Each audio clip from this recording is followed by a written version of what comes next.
ஒரு நாவு போதாதே, நீர் செய்ததை சொல்ல இந்த ஆயுள் போதாதே. உன் நீதியை சொல்ல ஒரு நாவு போதாதே, நீர் செய்ததை சொல்ல இந்த ஆயுள் போதாதே. இன்று என்னை காண்பதெல்லாம் உம்மால் தானே வந்தது. இயேசு கிறிஸ்துவின் இனிய நாமத்தினாலே உங்களை வாழ்த்துகிறேன். கடந்த நாளெல்லாம் கண்மணி போல பாதுகாத்து இந்த புதிய நாளை காண செய்த தேவனுக்கு ஸ்தோத்திரம் உண்டாவதாக. கர்த்தர் உங்களை ஆசீர்வதிப்பாராக. ஆதியாகமம் 32வது அதிகாரம் 25வது வசனம். அவனை மேற்கொள்ளாததை கண்டு அவனுடைய தொடைச்சந்தை தொட்டார். அதனால் அவருடனே போராடுகையில் யாக்கோபின் தொடைச்சந்து சுளுக்கிற்று. கர்த்தருடைய பரிசுத்த நாமத்திற்கு மகிமை உண்டாவதாக. யாபோக்காற்றின் கரையிலே யாக்கோபு கர்த்தரோடு போராடுகிறான். அழுது அவரை நோக்கி கெஞ்சுகிறான். தன் பிழைகளை உணர்கிறான். தன் நிலையை அறிக்கை செய்து தேவ சமூகத்திலே கம்ப்ளீட்டா தன்னை சரண்டர் பண்றான். இப்பொழுது அவன் உருவாக்கப்படுகிறான். இஸ்ரவேலாய் மாற்றப்படுகிறான். ஆசீர்வதிக்கப்படுகிறான். ஆண்டவரோடு ஒப்புரவாகி விட்டான்.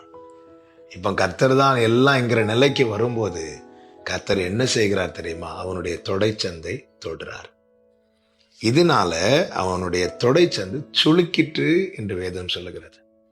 இந்த சுளுக்கு விழுந்ததுனால அதனுடைய 31வது வசனத்தில் சொல்லப்பட்டிருக்கிறது, அவன் தொடை சுளுக்கினாலே நொண்டி நொண்டி நடந்தான். இதுவரை நல்ல துள்ளி குதித்து ஓடி நடந்தவன் இப்பொழுது நொண்டி நொண்டி நடக்கிறான். எதன் பிறகு தெரியுமா? தேவனிடத்தில் ஒப்புரவான பிறகு. பல நேரத்துல நமக்குள்ள எழும்புகிற கேள்வி, ஆண்டவரே, கால் போன போக்கில் மனம் போன போக்கில் நடந்த போது எனக்கு ஒரு பிரச்சனையும் இல்லை. ஆனா நான் உம்மிடத்தில் வந்த பிற்பாடு உம்மோடு ஒப்புரவாகி என்னை நான் அர்ப்பணித்த பிறகு ஏன் இப்படி ஒரு சூழ்நிலை? ஏன் இந்த பிரச்சனை? ஏன் இந்த பலவீனம்? இந்த கேள்வியோடு யாராவது இதை கேட்டுக்கொண்டிருப்பீர்களேயானால் உங்களோடு தான் கர்த்தர் பேசுகிறார். யாக்கோபுக்கு இப்படி கர்த்தர் செய்தது என்ன? என்ன காரியத்துக்காக? நல்லா புரிந்து கொள்ளுங்கள். தேவனுடைய ஒரு செயல் வெளிப்படுகிறது என்றால் அதற்கு பின்பதாக தேவனுடைய ஆலோசனை அல்லது தேவனுடைய திட்டம் இருக்கிறது. இங்கே யாக்கோபின் தொடைச்சந்தை சுளுக்க காரணம் என்ன? காரணம் ஒன்றே ஒன்றுதான். யாக்கோபே, இனி நீ உன்னை சார்ந்து வாழக்கூடாது, அல்லது மற்ற எது ஒன்றையும் நீ சார்ந்து வாழக்கூடாது. இனி எஞ்சியுள்ள நாட்களிலே உன் ஜீவன் பிரியும் வரைக்கும் நீ என்னை மாத்திரம் சார்ந்து வாழ வேண்டும். உன்னுடைய பலம் இனி உன் தொடையில் அல்ல. அதாவது ஒரு மனிதனுக்குள்ளே இருக்கிற எலும்புகள்ல ரொம்ப ஸ்ட்ராங்கான எலும்பு தொடை எலும்புன்னு சொல்லுவாங்க. அப்படி என்றால் உன்னுடைய பலன் இனி உன்னில் இல்லை, உன்னுடைய பலனே இனி நான் தான். நீ எல்லாவற்றுக்கும் என்னை பற்றி கொண்டு என்னை சார்ந்து என்னை எதிர்பார்த்து வாழணும். இந்த ஒரு நிலைக்கு யாக்கோபை கொண்டு வர கர்த்தர் யாக்கோபின் தொடைச்சந்தை தொட்டார். இதனால யாக்கோபுக்கு ஏதாவது நஷ்டமாச்சா? கண்டிப்பாக இல்லை. மாறாக இது அவனுக்கு லாபமாய் முடிந்தது. லாபமாக அவன் ஆசீர்வதிக்கப்பட்டவனாய் மாத்திரமல்ல, எல்லாரும் எகிப்துக்கு கை நீட்டி தானியம் வாங்க போன போது யாக்கோபு எகிப்துக்கு போய் கை நீட்டி பார்வோனை ஆசீர்வதிக்கிறான். யோசேப்பை ஆசீர்வதிக்கிறான். யோசேப்பின் பிள்ளைகளை ஆசீர்வதிக்கிறான். அவனுடைய 12 பிள்ளைகளை வேதம் சொல்லுகிறது, அவன் அவனுக்குரிய ஆசீர்வாதத்தை சொல்லி அவனை ஆசீர்வதித்தான். அது மாத்திரமல்ல, ஆபிரகாமின் தேவனாய் ஈசாக்கின் தேவனாய் அறியப்பட்டவர் யாக்கோபின் தேவனாகவும் அறியப்படுகிறார்.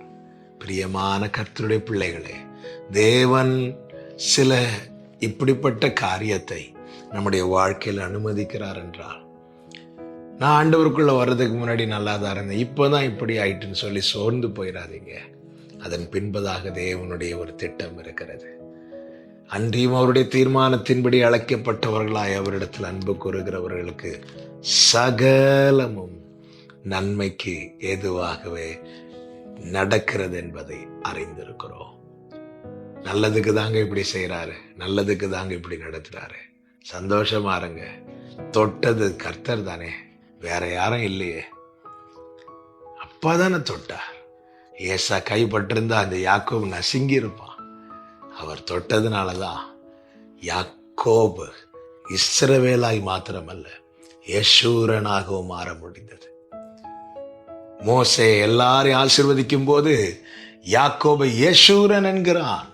யெஷூரன் என்றால் என்ன அர்த்தம்? அப்ரைட் ஒன், உத்தமன். யாக்கோபின் ஆரம்பம் எப்படி இருந்தது? ஏசா கிட்ட கேட்டா சொல்லுவான், அவன் எத்தன், என்னை 2 முறை ஏமாற்றினான். அந்த எத்தனை தான் கர்த்தர் தொட்டு உத்தமனாக மாற்றினார். ஆண்டவர் நன்மைக்கு தாங்க செய்யறாரு. சந்தோஷம் ஆண்டவருக்கு தேங்க் பண்ணுங்க. கர்த்தர் உங்களை ஆசீர்வதிப்பார். நல்ல தகப்பனே, நடந்ததெல்லாம் நன்மைக்கே நன்மைக்கே, நன்றி சொல்லி மகிழ்வேன் இன்றைக்கே. நடப்பதெல்லாம் நன்மைக்கே நன்மைக்கே, நன்றி சொல்லி மகிழ்வேன் இன்றைக்கே. நன்றி நன்றி எல்லாம் நன்மைக்கே நன்றி.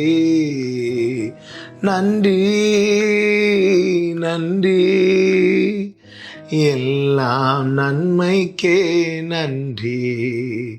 நீர் எல்லாம் நன்மைக்காகவே செய்கிறீர் என்பதை அறிந்திருக்கிறோம். உங்க இஷ்டப்படி நடத்துங்க. இயேசுவின் நாமத்தில் பிதாவே, ஆமென்.